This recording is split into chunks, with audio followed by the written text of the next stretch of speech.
Hari Minggu ini saya mau mengomentari seorang advokat. Advokat tersebut adalah pengacaranya Agus terkait kisru antara Agus dengan Novi masalah dana. Namun sekarang advokat tersebut telah menuding Novi adalah pengguna narkotika dan bahkan juga menyerang John LBF yang memang John LBF akan membantu Agus terkait dana 240 juta, bahkan ditantangi dengan uang 5 miliar, dan dia juga menyatakan mampu akan memenjarakan Novi.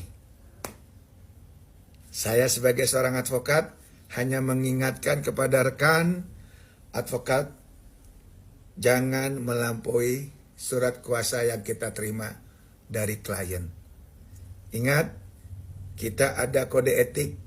Dan yang kedua, ingat, kita sebagai advokat wajib menjunjung profesi kita, profesi yang mulia, officium nobile.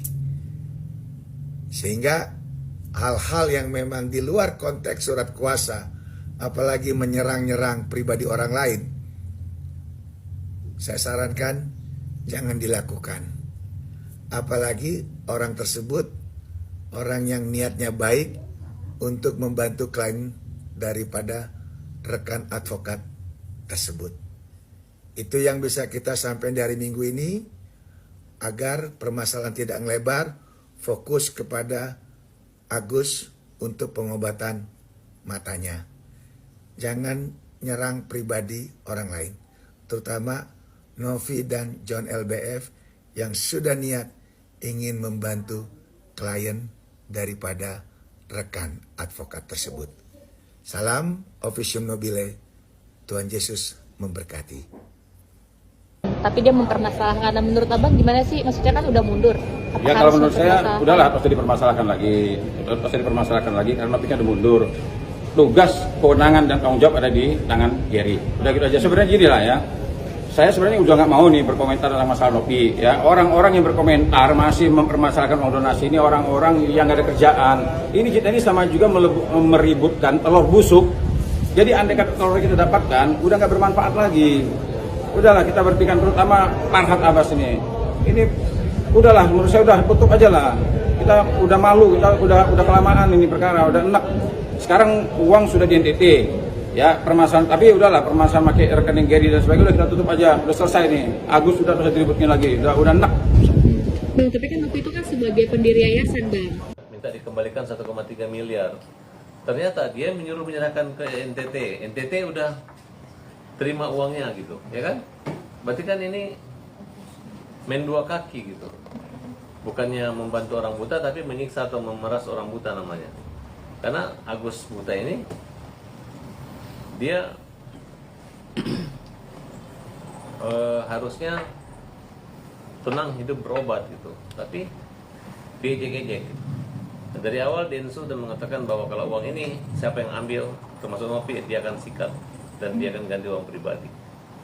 Nah, tapi persoalan hukum tidak segampang itu. Lu habisin uang untuk, walaupun untuk apa, mau untuk sosial, selama lu habiskan dan tidak diaudit dan tidak dipertanggungjawabkannya, lu nggak bisa bilang nanti gue ganti, nggak. Tetap harus menjalani proses hukuman itu. Yang jelas kami berharap bahwa kehadiran daripada Agus dalam persoalan ini dan kehadiran orang-orang yang banyak yang nggak nyambung itu yang bikin kisruh, bikin riwet, khususnya PB. PB ini cuma mewakili, surat kuasanya ada 2 pemberi kuasa. Dia polling itu dianggap surat kuasa buat dia. Makanya dia nggak berani cabut. Kalau dia cabut harus ada kuasa hukum atau surat basah dari prinsipalnya. Nah, dia takut dikenakan pasal 263 atau 266 KUHP. Makanya dia nggak berani cabut. Kenapa? Kalau dia cabut, diminta prinsipal surat tanda tangan asli sama basah, mereka nggak punya. Nah, oleh karena itu, percayalah bahwa uang itu pasti punya Agus. Dan kedua, siapa yang memain-mainkan uang, mau bawakan uang Agus pasti masuk penjara. Oke.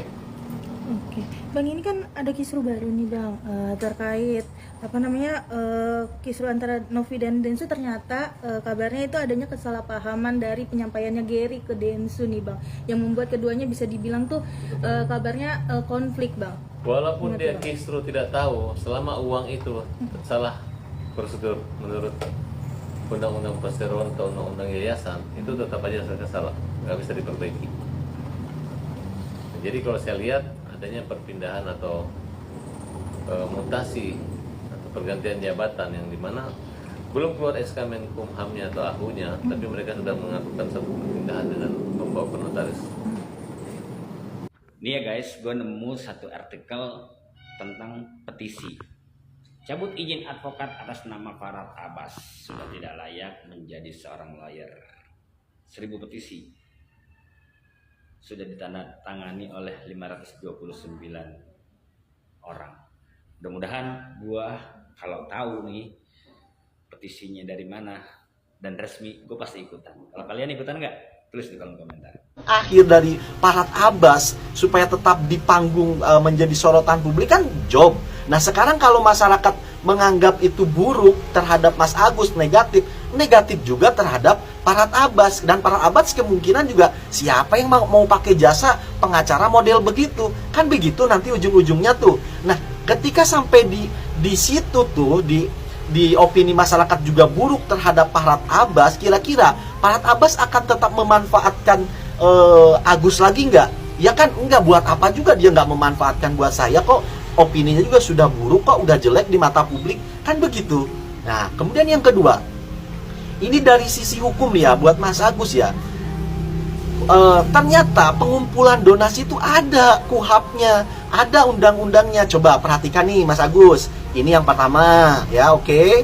Kemudian selanjutnya nih Mas Agus. Nah, ini pasal yang keduanya nih. Coba lihat tuh, perhatikan. Nah, kemudian ini pasal yang selanjutnya nih, peraturan pemerintahnya nih. Nah, sudah jelas dibaca ya nih Mas Agus ya.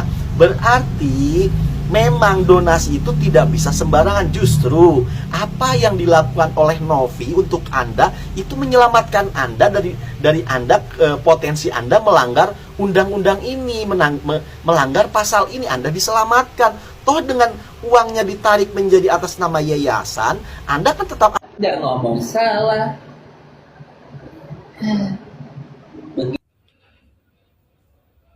Kayaknya lu belum berak ya.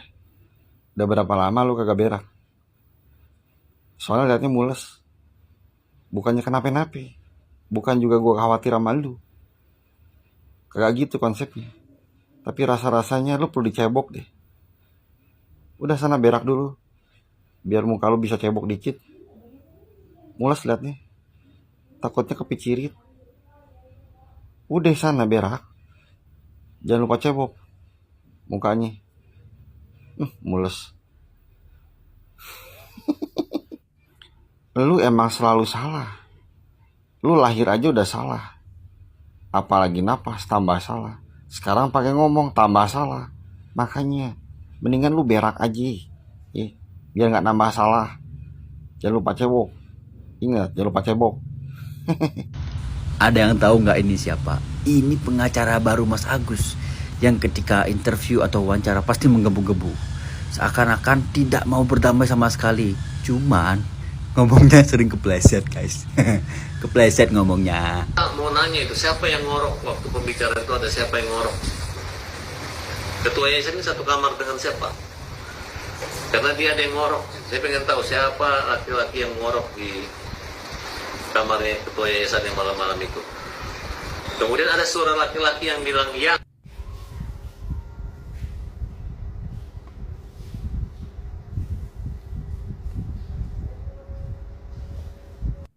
Bener-bener deh nih si Bando, ada aja dicari-cari. Statement kamu ini memalukan tau nggak berbobot, apalagi di depan wartawan. Kayaknya nih orang kurang kerjaan nih orang. Pribadi orang dikorek sedalam-dalamnya padahal belum tentu itu benar. Bener kata Tenovi, PA dasar nih orang. Kayaknya dia selain pakai Bando harus pakai lipstick juga deh. Bedak, lipstick, dandan, dan pakai rok. Sekarang kamu mau nanya, jika benar semua tuduhan kamu itu, Apa urusannya, apa hubungannya dengan kasus yang kamu tanganin? Ngorok, panggil yang, itu ada hubungannya dengan uang donasi. Statement kamu begini membuktikan bahwa kamu bukan lawyer yang profesional. Berkacalah pada diri kamu sendiri. Kehidupan kamu bagaimana? Nggak usah cari tahu tentang aib orang yang belum tentu benar. Aib kamu sendiri aja segudang.